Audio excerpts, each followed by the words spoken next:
नमस्कार. सध्या माझ्याकडे अगदी शाळकरी वयात केस पांढरे झालेली मुलं मुली येत असतात. तुम्ही सुद्धा आजूबाजूला तरुण वयातच केस पांढरे होण्याची तक्रार पाहत असाल. तुमच्यापैकी कोणाला अकाली केस पांढरे होण्याची तक्रार आहे का? तर तसं कमेंट्स मध्ये नक्की लिहा. अकाली म्हणजे काय? तर साधारण 45 किंवा 40च्या पुढे थोडेफार केस पांढरे होणं हे नैसर्गिक. पण जर 25-30 पासून केस पांढरे होत असतील तर त्यामागे काय कारणं असतात हे आपण आज पाहणार आहोत. अर्थात त्यासाठी प्रतिबंधक उपाय आणि उपचार हे सुद्धा आपण आजच्या व्हिडिओत पाहणार आहोत. आणि आपली संपूर्ण माहिती आहे ती आयुर्वेदावर आधारित असते आणि शास्त्रशुद्ध असते हे सुद्धा. मी डॉक्टर स्मिता बोरा, आयुर्वेद तज्ज्ञ, आणि स्वागत आहे तुम्हा सगळ्यांचं अर्हम आयुर्वेद या आपल्याच युट्यूब चॅनलमध्ये.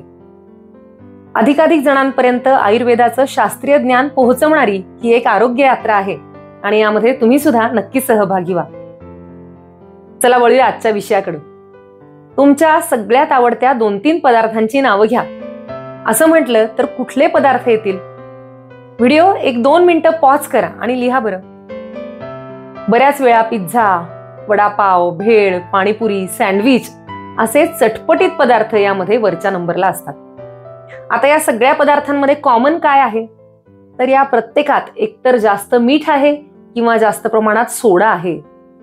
या मिठाचा शरीरात काय परिणाम होतो?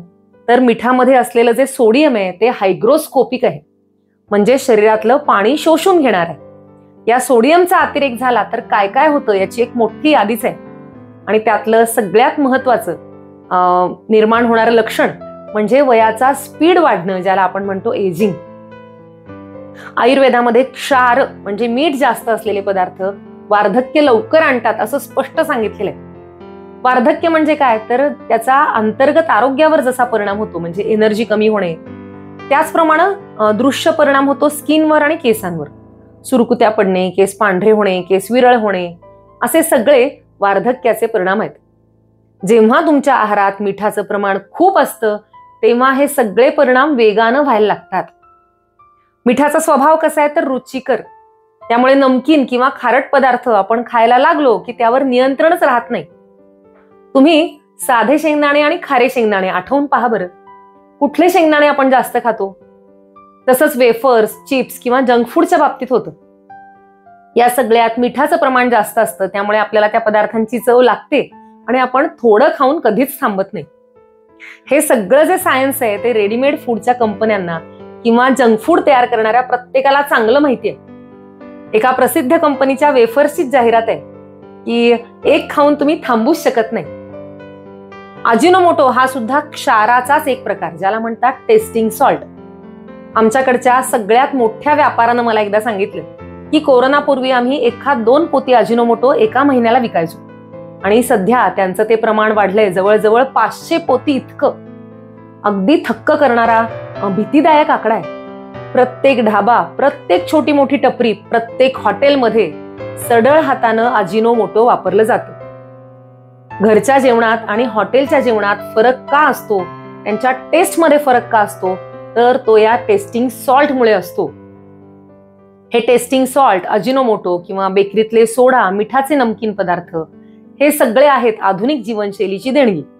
आणि सगळ्यांच्याच आहारात यांचं प्रमाण जास्त असल्यामुळे केसांच्या तक्रारी वाढत आहेत. WHO नुसार रोज आहारामध्ये मिठाचं प्रमाण किती असायला हवं हे तुम्हाला माहितीये का? तर फक्त 5 ग्रॅम पर डे पर पर्सन. आणि भारतीयांचं प्रमाण किती आहे? तर 12 ग्रॅम, म्हणजे दुपटीपेक्षा जास्त. या मिठामुळे काय काय होतंय तर त्वचेवर सुरकुत्या येत आहेत आणि केसांवर होणारा परिणाम म्हणजे केस गळणे, केस पांढरे होणे. शरीरात बाकीचे सुद्धा बदल किंवा दुष्परिणाम होतच असतात, पण ते आपल्या दृष्टीआड असल्यामुळे पटकन लक्षात येत नाही. जसं हायपरटेन्शन किंवा बीपी हा सुद्धा अतिरिक्त मिठाचाच धोका आहे. बरेच वर्ष शरीरात आतमध्ये काहीतरी बदल झाल्यानंतर केसांवर, त्वचेवर, डोळ्यांवर त्याचा परिणाम दिसायला लागतो. पण आज आपण बोलतो आहोत महत्वाचं ते मुख्य म्हणजे केसांविषयी. तर हे झालं पहिलं कारण. दुसरं कारण स्मोकिंग हे सुद्धा असू शकतं, ज्यामुळे केस कमी वयात पांढरे व्हायला लागतात. याशिवाय आणखी कारण म्हणजे आधुनिक दृष्ट्या व्हिटॅमिन B12, D3, कॅल्शियमची कमतरता ही सुद्धा महत्वाची कारण आहेत. मागच्या पिढीच्या आणि आत्ताच्या पिढीच्या केसांमधला फरक तुम्ही कधी नोटीस केलाय का? साधारण 20-25 वर्षांपूर्वी जेव्हा शॅम्पू, हेअर कलर्स किंवा डाय जेव्हा खूप कॉमन नव्हते तेव्हा केस कसे होते हे तुम्हाला कोणाला आठवतंय का? मला वाटतं आजच्या पिढीपेक्षा आणखी स्ट्रॉंग होते. त्याला अर्थात इतर कारणं आहेत. सध्याची जीवनशैली वेगळी आहे, प्रदूषण वाढलेलं आहे आणि सगळ्यात महत्वाचा बदल आपल्या आहारात सुद्धा झालाय. सध्या सगळ्यांचा तणाव सुद्धा वाढलेला आहे. आणि आणखी एक महत्वाचा जो बदल झालाय तो हेअर केअर किंवा केसांची काळजी घेण्याच्या पद्धतीमध्ये, प्रॉडक्ट्समध्ये, म्हणजेच हेअर केअर रुटीनमध्ये. अगदीच प्राचीन काळापासून केस हे सौंदर्याचं प्रतीक मानलंच आहे. त्यामुळे त्याची विशेष काळजी घेण्याच्या पद्धती सगळ्या देशांमध्ये पारंपरिकरित्या प्रचलित होत्या. सध्या ग्लोबलायझेशनमुळे सगळीकडे जगामध्ये केमिकल प्रॉडक्ट्सचा वाढता वापर कॉमन झालेला आहे. मार्केटिंगच्या जमान्यात आपणच हे निरीक्षण करायला हवं की जेव्हापासून शॅम्पू, केमिकल्स, हेअर कलर्सचा वापर वाढला तेव्हापासून केसांच्या आरोग्यामध्ये, स्ट्रेंथमध्ये नेमका काय फरक झालाय? हेअर केअर मध्ये 2 गोष्टी खूप प्रचलित आहेत. एक म्हणजे शॅम्पू, दुसरा हेअर कलर. कुठलाही शॅम्पू घ्या त्यामध्ये सल्फेट आणि डिटर्जंट किंवा सर्फेक्टंट असतो ज्यामुळे फेस होतो. जेवढा जास्त सल्फेट तेवढा हा शॅम्पू स्ट्रॉंग असतो आणि केसांच्या मुळाशी नैसर्गिकरित्या तयार होणारा जो प्रोटेक्टिव्ह लेअर आहे तो सुद्धा या सल्फेटमुळे वॉशआउट होत असतो. त्यामुळे खरं तर वारंवार स्ट्रॉंग शॅम्पू वापरल्यामुळे लॉंग टर्म मध्ये केसांचं नुकसान होऊ शकतं. आणि दुसरा फॅक्टर आहे हेअर डाय किंवा हेअर कलर्स.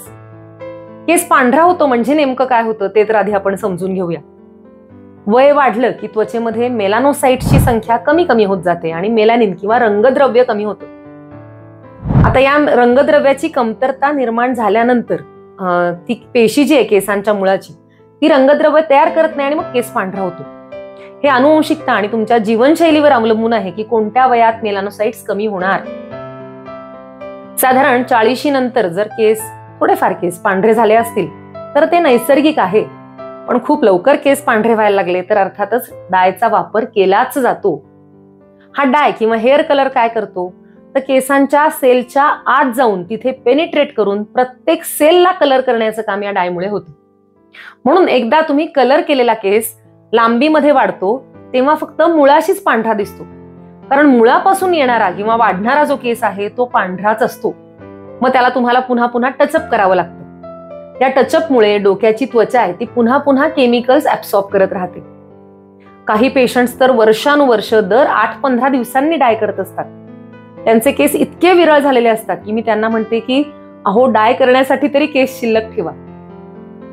असो, तर ही सगळी झाली कारणं ज्यामुळे सध्या केस खूप पांढरे होत आहेत. आता यासाठी करायचं काय? सगळ्यात महत्वाची पहिली गोष्ट लक्षात घ्या ती म्हणजे यासाठी आपल्याला प्रतिबंधक उपायच करायला हवेत. एकदा पांढरे झालेले केस पुन्हा काळे करणं खूप अवघड आहे. जर वय खूपच कमी असेल, 20-25च्या आत असेल तर थोडीफार शक्यता आहे. त्यानंतर मुळापासून पांढरे झालेले केस पुन्हा नैसर्गिकपणे काळे करणं अवघड आहे. कारण जी मुळाशीची सेल असते तिथे रंगद्रव्य तयारच होत नाही. त्यामुळे पुढचा येणारा केस सुद्धा पुन्हा पांढराच येत असतो. आता केस पांढरे होऊच नयेत म्हणून आपण आतापर्यंत पाहिलेली कारण आहेत की आपल्या जीवनशैलीतून निग्रहानं दूर करणं हा पहिला उपाय. आणि आता काय करायचं, कुठल्या गोष्टींचा समावेश करायचा ते पण आपण पाहू. पहिला आहे अर्थात आवळा. याला म्हणतात अमृता. खूपच कॉमन नाव वाटलं तरी याचा अर्थ मोठा आहे. ज्याप्रमाणे अमृत जीवनदायी आहे त्याप्रमाणे आवळ्याचे गुण आहेत. म्हणजे अनेक आजार, मृत्यूपासून दूर ठेवणारे हे औषध आहे. वार्धक्य दूर ठेवणारं औषध आहे. म्हणून तुम्हाला उत्साह, ऊर्जा, तारुण्य हवं असेल तर तुमच्या रुटीन मध्ये आवळा हवाच. तुम्ही आवळ्याचं चूर्ण घेऊ शकता, सीझन मध्ये आवळ्याचा ताजा ज्यूस घेऊ शकता किंवा वर्षभर च्यवनप्राश सारखं रसायन औषध घेऊ शकता. अर्थात च्यवनप्राश आमच्यासारख्या वैद्यांनी बनवलेला असायला हवा हे महत्वाचं. दुसरा उपाय आहे काळे तीळ. आहारामध्ये रोज 1 चमचा काळे तीळ चावून खाल्ले तर केसांना बराच फायदा होतो. अर्थात उन्हाळा, पित्त प्रकृती या व्यक्तींनी तीळ जपून खावे. तिसरी गोष्ट कढीपत्ता. यामध्ये बरेच खनिज आहेत, आयर्न आहे. त्यामुळे केस गळती, केस पांढरे होणे यामध्ये कढीपत्त्याचा फायदा होतो. आपण फोडणीत कढीपत्ता वापरतो आणि नंतर काढून ठेवतो. त्याऐवजी कढीपत्त्याची पावडर जर भाजीत किंवा स्वयंपाकात वापरली तर घरातल्या सगळ्यांच्या आहारात हा कढीपत्ता आपसुकच जाईल आणि त्याचे सगळ्यांना फायदे मिळतील. कढीपत्त्याची चटणी असते ती सुद्धा खूप छान लागते. त्याची सुद्धा रेसिपी आपण या चॅनलवर यापूर्वी पाहिलेली आहेच. आणि चौथी गोष्ट, नस्य करणे. खूप सोपा आणि तेवढाच इफेक्टिव्ह उपाय आहे.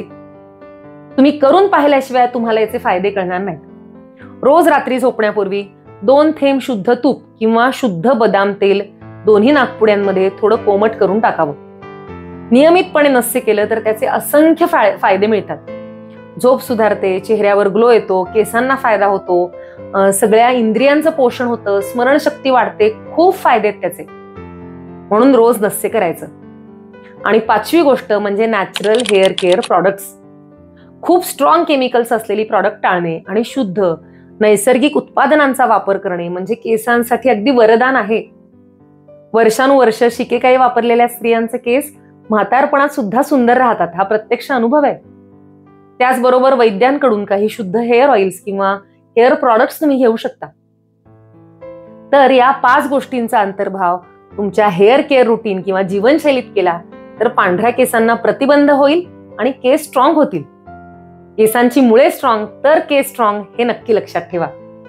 अर्थात यासाठी कळीचा मुद्दा आहे तो म्हणजे सातत्य. नियमितपणे अगदी निग्रहाने हे सगळं केलं तरच तुम्हाला रिझल्ट दिसणार आहे. पी हळद आणि हो गोरी असं इन्स्टंटली होऊ शकत नाही. तर आजपासून या सगळ्या गोष्टी लक्षात घ्या, त्यानुसार आवश्यक ते बदल करा आणि त्याचे फायदे मिळवा. मला खात्री आहे की आजची माहिती तुम्हा सगळ्यांना आवडली असेल.